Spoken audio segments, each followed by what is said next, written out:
आज हम स्टार्ट करने वाले हैं part number 5 of Indian constitution से, जो कि बात करता है द यूनियन के बारे में। अब यूनियन में कौन कौन इंक्लूडेड होता है? सेंट्रल गवर्नमेंट हमारी, जो सेंट्रल गवर्नमेंट है, यूनियन गवर्नमेंट है, उनको हम इंक्लूड करेंगे द यूनियन में। ऑब्वियसली प्रेसिडेंट, प्राइम मिनिस्टर, जो हमारे मिनिस्टर्स हैं सेंटर के लेवल पे, वो सारे के सारे पार्ट 5 में हम इंक्लूड करेंगे। Apart from that, supreme court of India, उनके रिगार्डिंग जो रूल्स हैं वो भी हमको पार्ट नंबर 5 में मिलेंगे। वो भी यूनियन का पार्ट मानते हैं हम। एंड जो हमारा पार्लियामेंट है, parliament of India, that is also included in part number 5। तो जो भी आपको मैंने अभी ऑर्गन्स बताए हैं, इन सब की पावर कहाँ से डिराइव करते हैं लोग? They derive their power, their validity, their authority from part 5 of the constitution of India. तो अगर पार्ट 5 नहीं होता तो जो भी इनकी पावर्स, अथॉरिटी है टू गवर्न इंडिया या इंडिया के जो लॉज का इंटरप्रिटेशन करना है, तो ये पावर्स इनको नहीं मिल पाती अगर पार्ट 5 नहीं होता तो। ओके, अब हम स्टार्ट करते हैं आर्टिकल नंबर 52 से। आर्टिकल नंबर 52 जो है वो एक सिंपल सी बात बोलता है that there shall be a president of India. India में एक प्रेसिडेंट हमेशा, हर टाइम होना ही चाहिए। आप देखोगे दैट जो हेड ऑफ द गवर्नमेंट है हमारा, वो प्रेसिडेंट है, बट स्टिल जो पावर्स हैं, रियल पावर्स कौन एक्सरसाइज करते हैं इंडिया में? You must have seen that prime minister of India, उनके पास मेजर पावर्स होती हैं to take the decisions of the government. हाँ, उन्हें लास्ट में अप्रूव प्रेसिडेंट ही करते हैं, बट आपने ऐसा बहुत ही कम देखा होगा कि प्रेसिडेंट प्राइम मिनिस्टर की कोई डिसीजन को चैलेंज करते हैं, बिकॉज इंडिया में पार्लियामेंट्री फॉर्म ऑफ गवर्नमेंट है। यूके में भी ऐसा ही है। यूके में भी प्राइम मिनिस्टर के पास सबसे ज्यादा पावर्स है टू रन अ गवर्नमेंट। वहां पे भी जो क्वीन है हमारी, queen is a nominal head. वो गवर्नमेंट को चलाने के लिए डिसीजंस नहीं लेती हैं, उनको कुछ प्रिविलेजेस हैं। अब तो खैर वहाँ पे किंग आ गए हैं, so king and right now the king is there. King के पास इतनी सारी पावर्स नहीं होती हैं to run a government. Okay, उनको कुछ प्रिविलेजेस दी हुई हैं, जैसे कि बकिंगम पैलेस है उनके पास, तो those privileges are there with them, but the real functioning of the government is done by the prime minister of UK. Okay, अब ये चीज एक और आपको मैं एग्जांपल देता हूँ। जो हमारे यूनाइटेड स्टेट्स हैं, यूनाइटेड स्टेट्स में there is a presidential form of government. वहां पे जो प्रेसिडेंट है उनके पास बहुत सारी पावर्स होती हैं, and president is the one who is the head of the government, who is running the government. तो ये इंडिया से काफी ज्यादा आप देखोगे प्रैक्टिकल फॉर्म में काफी डिफरेंट है। ओके, सो ये चीज हमको समझनी है। इसके हम आर्टिकल नंबर 53 पे आते हैं। ये बोलते हैं that the executive power of the union shall be vested in the president and shall be exercise by him either directly or through the officer subordinate to him. यानी कि इसका हमको एक चीज समझनी है कि जो प्रेसिडेंट है हमारे, president is the nominal head of the government.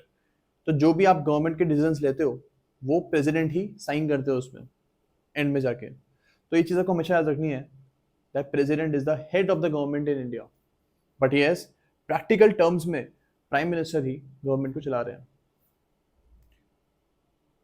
Without prejudice to the generality of the foregoing provision, the supreme command of the defense forces of the union shall be vested in the president।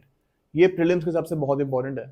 ये question काफी बार पूछा गया है that who is the supreme command of the defence forces. तो ये चीज हमको याद रखनी पड़ेगी that president is the supreme command of defence forces. इसको आप हाईलाइट कर लो बिकॉज ये प्रीलिम्स में बहुत पेट क्वेश्चन है।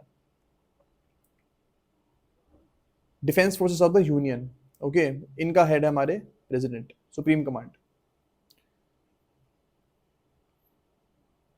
तो इसमें हमको बस यही चीज समझनी है। आर्टिकल 53 में से यही क्वेश्चन बन सकता है प्रीलिम्स के पॉइंट ऑफ व्यू से। इसके हम आर्टिकल नंबर 54 पे आते हैं।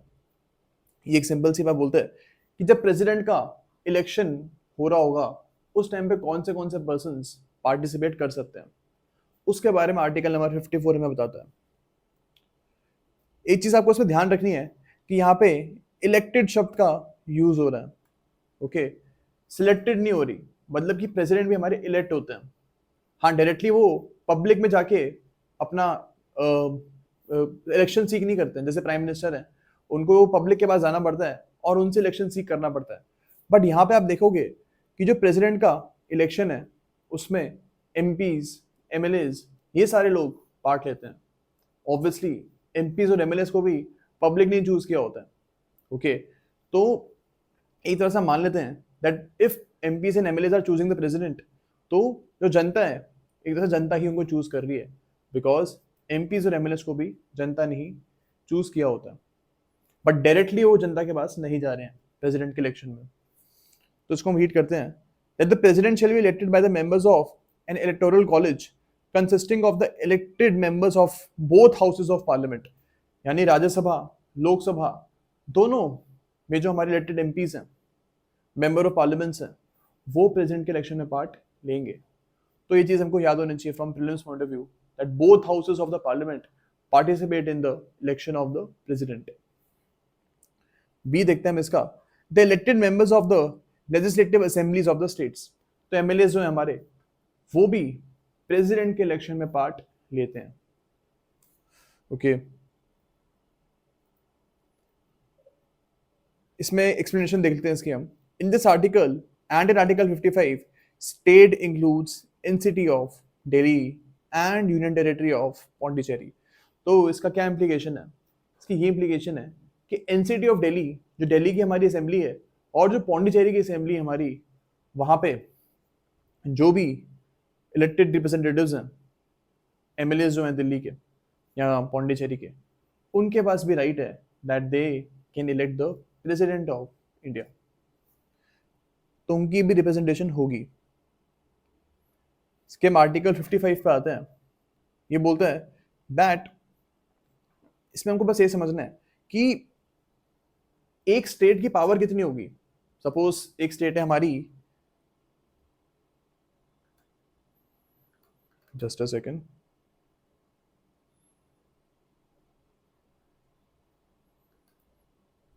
सपोज एक स्टेट है हमारा मध्य प्रदेश और एक स्टेट है हमारा, कौन सा है, राजस्थान। अब एमपी और राजस्थान के जो एमएलएज हैं, किसके पास कितनी पावर होगी टू इलेक्ट प्रेसिडेंट? किसका वोट कितना भारी होगा? कि एमएलए और मध्य प्रदेश का वोट ज्यादा भारी होगा राजस्थान के एमएलए से? इस चीज का डिसीजन जो है हम लेते हैं on the basis of that how many people are residing in that state. यानी मध्य प्रदेश की पॉपुलेशन कितनी है और राजस्थान की पॉपुलेशन कितनी है। अगर राजस्थान की पॉपुलेशन ज्यादा है, उस केस में जो राजस्थान के एमएलएज हैं, उनकी पावर ज्यादा होगी टू इलेक्ट प्रेसिडेंट। तो उनका जो वोट है वो थोड़ा ज्यादा भारी होगा, because they are representing a larger number of people. अब मेरे को इसका आइडिया नहीं है कि एमपी में ज्यादा लोग हैं, राजस्थान में ज्यादा लोग हैं, but I just want you to understand the concept.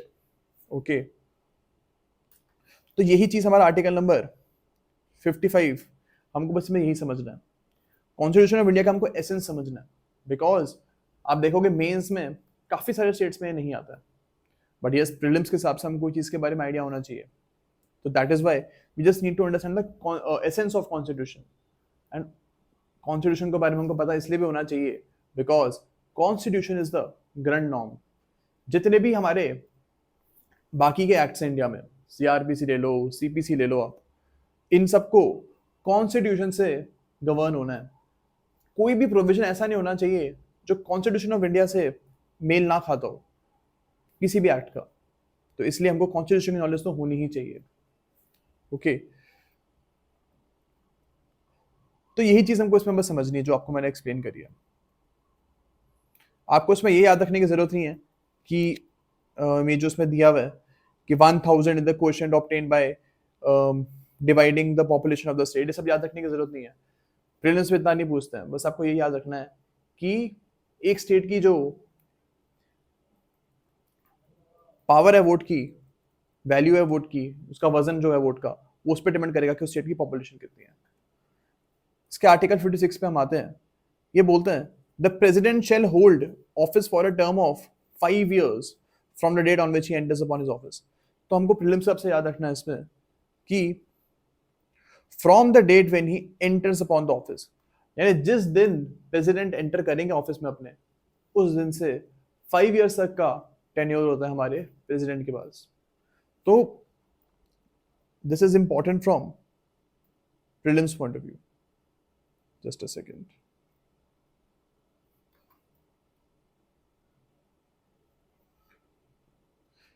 Proviso देखते हैं इसका. Provided that the president may by writing under his hand address to the vice president resign his office. Prelims के हिसाब से एक और ये चीज इंपॉर्टेंट है कि प्रेसिडेंट अपना रिजिग्नेशन किसको देंगे. प्रेसिडेंट अपना रिजिग्नेशन देंगे वाइस प्रेसिडेंट ऑफ इंडिया को. Okay. The president may for violation of the constitution be removed from office by impeachment in the manner provided in Article 61. तो this is also very important कि president को आप कब हटा सकते हो. When can you impeach the president of India. President of India को आप इम्पीच तभी कर सकते हो जब उन्होंने वायलेशन ऑफ कॉन्स्टिट्यूशन की है. Again this is very much important from prelims point of view. I remember, I think DGS में इसमें से क्वेश्चन आया हुआ है कि कौन से ग्राउंड के ऊपर आप प्रेसिडेंट को इम्पीच कर सकते हो. तो ग्राउंड क्या है? Violation of the constitution. तो ये चीज आपको याद रखनी है. The president shell notwithstanding the expiration of his term continue to hold office until his successor enters upon his office. तो even if प्रेसिडेंट का टर्म अगर एक्सपायर भी हो गया है तो ऐसा नहीं होगा कि तुरंत वो हट जाएं. अगर कोई प्रेसिडेंट उस टाइम पे नया इलेक्ट नहीं हुआ है तब जो प्रेसिडेंट हमारे कंटिन्यू करेंगे till the new president is appointed. Suppose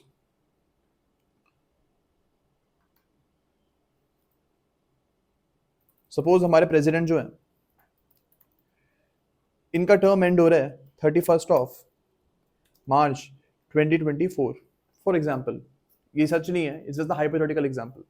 अब यहाँ पे इस डेट तक कोई नया प्रेसिडेंट अपॉइंट नहीं हुआ है या कोई किसी न्यू प्रेसिडेंट का इलेक्शन नहीं हुआ है. ओके.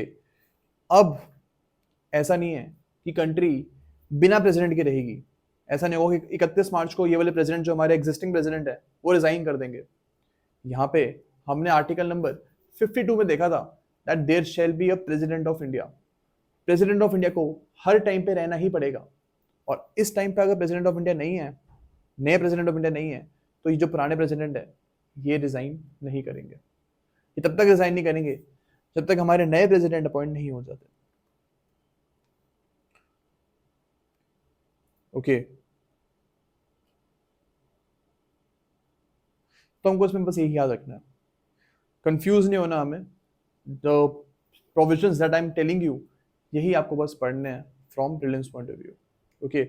हर क्लॉज में हमको थीसिस नहीं करनी है. इसका आर्टिकल नंबर 57 पे हम आते हैं. A person who holds or who has held office as president shall subject to the other provisions of this constitution be eligible for re election to that office. अब अगर आप देखोगे यूनाइटेड स्टेट्स में वहां पे एक प्रेसिडेंट एक बार elect हो जाता है तो उनके पास सिर्फ एक ही एक्स्ट्रा टर्म होता है फॉर री इलेक्शन. 2 टर्म से ज्यादा वो कंटिन्यू नहीं कर सकते. ओके. फॉर एग्जाम्पल अगर डोनाल्ड ट्रंप है हमारे, उन्होंने अपना एक इलेक्शन प्रेसिडेंट का जीत लिया, कंटिन्यू भी कर लिया पूरे प्रेसिडेंट के टर्म से, तो अगर आगे जाके वो दोबारा से प्रेसिडेंट बनना चाहते हैं तो वो सिर्फ एक ही बार और बन सकते हैं. बट इंडिया में कोई ऐसी रिस्ट्रिक्शन नहीं है बिकॉज आर्टिकल 57 हमें ये बोलता है कि एक प्रेसिडेंट जो है वो कितनी भी बार री इलेक्ट हो सकते हैं. ओके.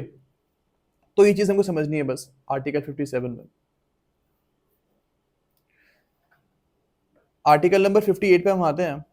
ये बोलते हैं that no person shall be eligible for election as president unless he is a citizen of India. तो ये क्वालिफिकेशन ऑफ प्रेसिडेंट की बात करता है कि एक प्रेसिडेंट की क्या क्या क्वालिफिकेशंस, मिनिमम क्वालिफिकेशंस होनी चाहिए. ये है कि that he should be the citizen of India. उनकी एज होनी चाहिए 35 ईयर्स. तो जो प्रेसिडेंट है उनकी मिनिमम एज 35 ईयर्स होनी चाहिए. अब हम आते हैं इसके सी के ऊपर. सी बोलता है that a president shall be qualified for election as member of the house of people. House of people यानी लोकसभा. तो सी क्या बोल रहा है दैट हमारे प्रेसिडेंट की इतनी तो क्वालिफिकेशन होनी चाहिए कि अगर वो चाहे तो लोकसभा में इलेक्ट हो सकते हैं। यहाँ पे ऐसा नहीं लिखा है कि उनको मैंडेटरीली जरूरी है कि उनको लोकसभा का मेंबर होना ही पड़ेगा, ऐसा कोई जरूरी नहीं है। बट यस, अगर वो चाहे तो इतनी उनके पास क्वालिफिकेशन होनी चाहिए कि वो लोकसभा के जो मेंबर हैं वो भी बन सकें। ओके, इसका क्लॉज 2 ये बोलता है सिंपल सी बात कि हमारे जो प्रेसिडेंट है उनके पास कोई ऑफिस ऑफ प्रॉफिट नहीं होना चाहिए गवर्नमेंट ऑफ इंडिया का। यानी कि ऐसा नहीं होना चाहिए कि वो प्रेसिडेंट भी हैं और साथ में किसी स्टेट के एमपी भी हैं, ये नहीं होना पड़ेगा। या फिर ऐसा नहीं हो कि वो ओएनजीसी में सपोज डायरेक्टर हैं और साथ में प्रेसिडेंट ऑफ इंडिया भी हैं। This can not be done.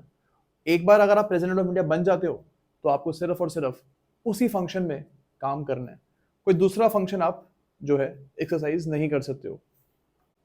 अब हम आते हैं इसका आर्टिकल नंबर 59 के ऊपर। ये वही सिंपल सी बात बोलता है कि अगर आप प्रेसिडेंट ऑफ इंडिया हो तो साथ में आप एमपी एमएलए नहीं रह सकते हो। You can only exercise one duty at one time. Okay, और ऑफिस ऑफ प्रॉफिट जो है वो भी आप साथ में होल्ड नहीं कर सकते हो। इसके हम क्लॉज 3 के ऊपर आते हैं। क्लॉज 3 इसका सिंपल सी बात बोलता है कि जो प्रेसिडेंट है उनकी जो प्रिविलेजेस हैं उनको कौन डिटरमाइन करेगा। इसका आंसर है कि जो हमारा पार्लियामेंट ऑफ इंडिया है, parliament of India will determine the privileges of the president, कि क्या उनके प्रिविलेजेस होंगी, क्या प्रेसिडेंट की सैलरी होगी, ये सब चीजें हमारा पार्लियामेंट डिसाइड करता है। ओके, और इसमें एक और चीज बोली हुई है जो कि कॉमन सेंस भी है, दैट जो हमारे प्रेसिडेंट है उनको राष्ट्रपति भवन में रहने का रेंट नहीं देना पड़ेगा। बस एक भी लिखा है क्लॉज 3 में, that the president shall be entitled without payment of rent to the use of his official residence. Okay, clause 4 एक सिंपल सी बात बोलता है कि एक बार प्रेसिडेंट का जो प्रिविलेजेस हैं वो डिसाइड हो जाती है तो वो कम नहीं हो सकती उनके टर्म के दौरान। तो पूरे 5 साल उनको उन प्रिविलेजेस का फायदा मिल सकता है, वो कम नहीं हो सकती है। हाँ, अगर लेकिन पार्लियामेंट चाहे तो उन प्रिविलेजेस को बढ़ाया भी सकती है, वो बढ़ाया जा सकता है प्रिविलेजेस को, लेकिन कम नहीं किया जा सकता। इसके हम आर्टिकल नंबर 60 पे आते हैं, जिसमें हमको ये चीज याद रखनी है कि प्रेसिडेंट को ओथ कौन दिलवाता है। Chief justice of India will administer oath to the president of India. तो ये चीज हमको याद रखनी है, प्रीलिम्स में ये चीज पूछ लेते हैं। तो ये पिक्चर हमेशा याद रखना आप अपने दिमाग में, that chief justice of India president of India को ओथ दिलवा रहे हैं। ओके,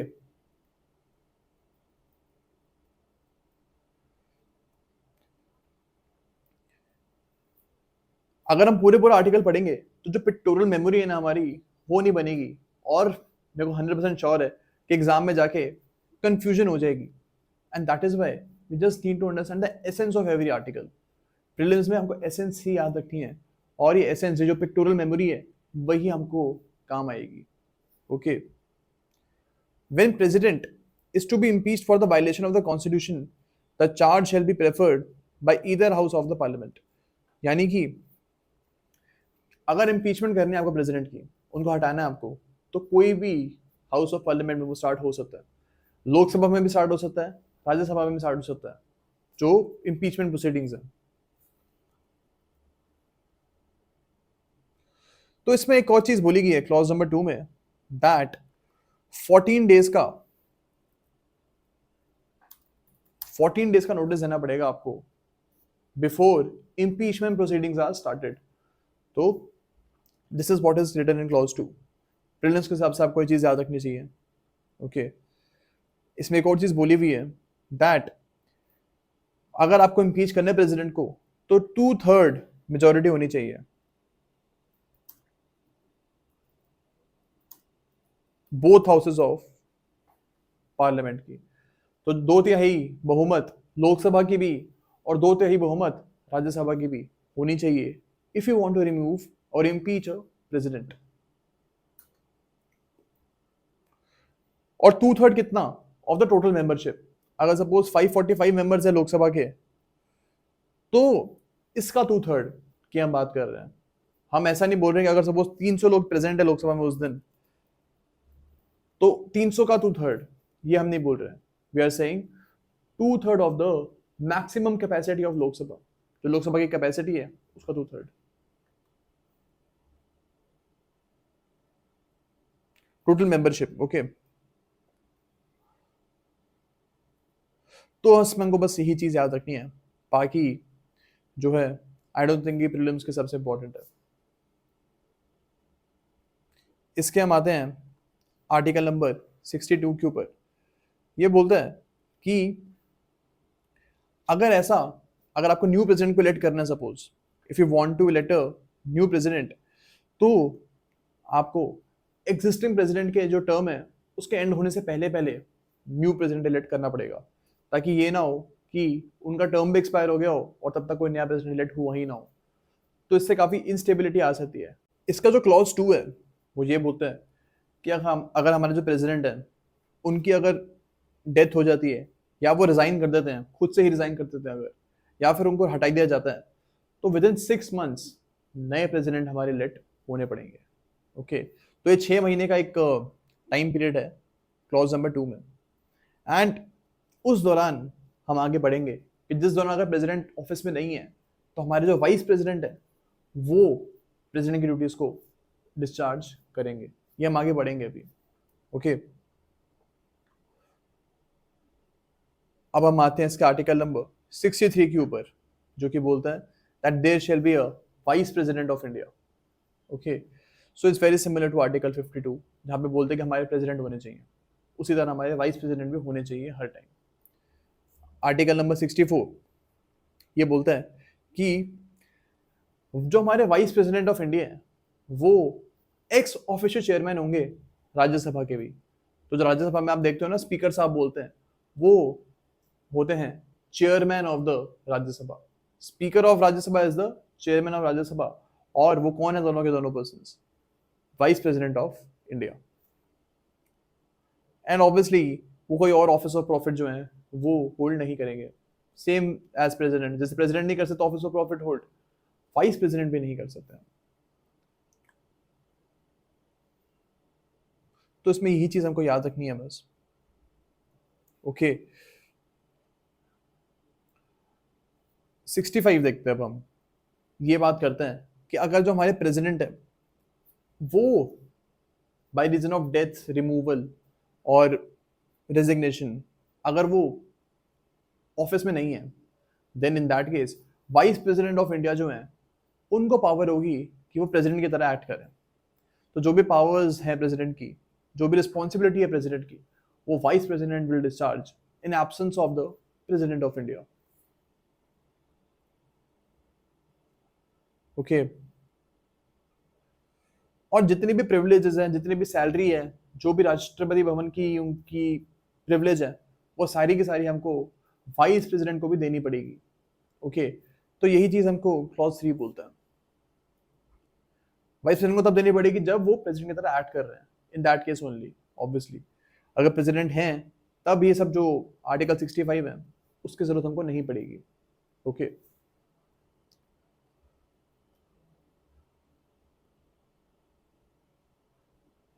अब हम आते हैं इसके आर्टिकल नंबर 66 के ऊपर। ये बोलता है कि जो हमारे वाइस प्रेसिडेंट ऑफ इंडिया है ना, वो both houses of the parliament, उनको दोनों हाउसेज ऑफ पार्लियामेंट इलेक्ट करेंगे। यहाँ पे स्टेट्स का रिप्रेजेंटेशन नहीं हो रहा है। प्रेसिडेंट के इलेक्शन में हमने देखा था कि एमएलएस को भी राइट था, एमएलएस को भी राइट था to elect the president of India, but vice president के केस में सिर्फ और सिर्फ पार्लियामेंट जो है, लोकसभा राज्यसभा, इनके मेंबर्स ही वाइस प्रेसिडेंट को इलेक्ट करेंगे। और इसका मेथड क्या होगा? इसका मेथड प्रीलिम्स से पूछ लेते हैं कि single transferable vote and the voting shall be by secret ballot. तो ये चीज आपको याद रखनी है कि सिंगल ट्रांसफरेबल वोट बाय इस मेथड से इलेक्ट होंगे वाइस प्रेसिडेंट हमारे, और सीक्रेट बैलेट होना चाहिए।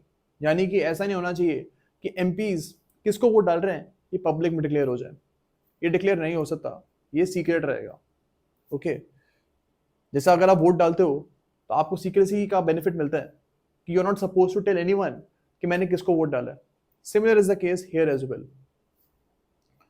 ओके, तो आर्टिकल नंबर 66 का क्लॉज 1 हमको यही बोलता है कि सिंगल ट्रांसफरेबल वोट होना चाहिए और सीक्रेट बैलेट से होगा।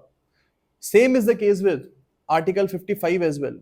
यानी अगर प्रेसिडेंट को आप इलेक्ट कर रहे हो, if you are electing a president, तो क्लॉज 3 बोलता है कि मेथड सेम रहेगा, सिंगल ट्रांसफरेबल वोट की मेथड से होगा और सीक्रेट बैलेट के थ्रू होगा।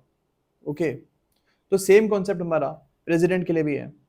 इसका जो क्लॉज 2 है वो सिंपल सी बात बोलता है कि अगर जो वाइस प्रेसिडेंट है हमारे, वो अगर एमपी हैं, एमएलए हैं, तो उनको एज एन एमपी या एमएलए के पोजीशन से रिजाइन करना पड़ेगा। जब तक वो रिजाइन नहीं करेंगे तब तक वो वाइस प्रेसिडेंट ऑफ इंडिया की पोजीशन पे आ नहीं सकते। ओके, तो यही चीज हमको समझनी है कि अगर आप वाइस प्रेसिडेंट ऑफ इंडिया हो देन आप उसी फंक्शन के लिए काम करोगे। ऐसा नहीं है कि आप गवर्नर भी बन रखे हो या चीफ मिनिस्टर भी बने हुए हो, साथ साथ में वाइस प्रेसिडेंट ऑफ इंडिया भी हो। This can not be done. No person shall be eligible for election as vice president unless he is a citizen of India और 35 ईयर्स की उनकी एज मिनिमम होनी चाहिए। तो ये चीज हमको याद रखनी है कि प्रेसिडेंट में भी सिमिलर था कि सिटीजन ऑफ इंडिया होने चाहिए और 35 साल की उनकी मिनिमम उम्र होनी चाहिए। लेकिन जो सी पार्ट है वो डिफरेंट है। यहाँ पे वाइस प्रेसिडेंट को काउंसिल ऑफ स्टेट्स में क्वालिफाइड होना चाहिए टू बी अ मेंबर।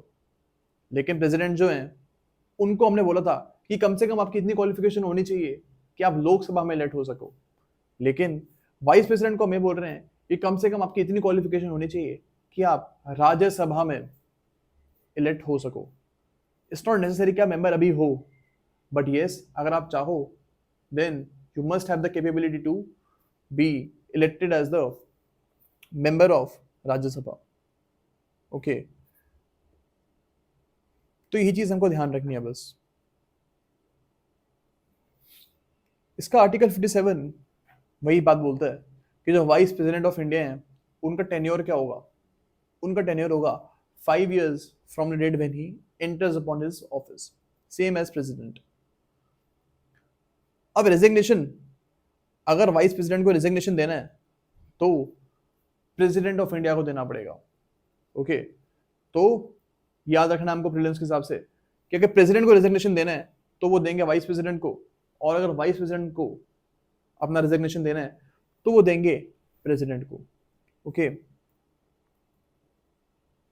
तो ये एक चीज हमें दिमाग में आपको हमेशा रखनी है। The vice president may be removed from his office by a resolution of the Council of States passed by majority of all the then members of the council and agreed to by the House of People, but no resolution for the purpose of this clause shall be moved unless and until 14 days notice has been given of the intention to move the resolution. So same as that of president कि 14 दिन का हमें 14 days का notice देना पड़ेगा आपको। लेकिन यहाँ पे 2/3 मेजोरिटी की जरूरत नहीं है।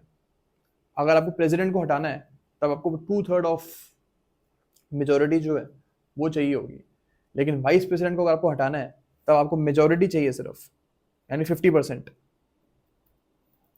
मेजोरिटी चाहिए आपको सिर्फ राज्यसभा की, और इसको एग्री कराना चाहिए आपको लोकसभा से। बस लोकसभा का एक कंसेंट होना चाहिए। बट यस, मेजोरिटी हम देखेंगे राज्यसभा की। अगर सपोज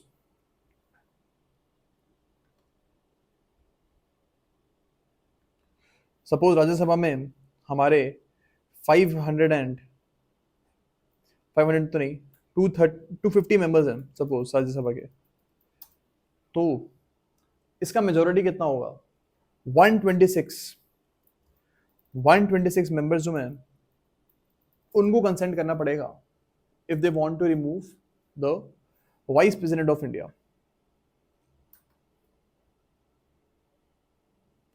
तो यही चीज हमको समझनी है बस। सी इसका ये बोलता है कि वाइस प्रेसिडेंट जो इंडिया है वो तब तक रहेंगे ऑफिस में जब तक उनका जो सक्सेसर है वो अपॉइंट नहीं हो जाता। तो this is very much similar to the president of India का रूल। ओके, अब जो हमारा 68 है इसका सिमिलर रूल है लाइक द प्रेसिडेंट का रूल कि जो नए प्रेसिडेंट का सॉरी जो नए वाइस प्रेसिडेंट का इलेक्शन है वो पुराने वाइस प्रेसिडेंट के जो टर्म है उसके एंड होने से पहले पहले कंप्लीट हो जाना चाहिए। तो this is what article 68 says. 69 जो है वो एक सिंपल सी बात बोलता है कि एक वाइस प्रेसिडेंट जो है ना, उनको ओथ कौन दिलवाएगा? उनको ओथ दिलवाएंगे हमारे प्रेसिडेंट। ओके, तो वाइस प्रेसिडेंट को ओथ कौन दिलवाएंगे? प्रेसिडेंट। और प्रेसिडेंट को ओथ कौन दिलवाएंगे? प्रेसिडेंट को ओथ दिलवाएंगे हमारे चीफ जस्टिस ऑफ इंडिया। तो this we have to remember.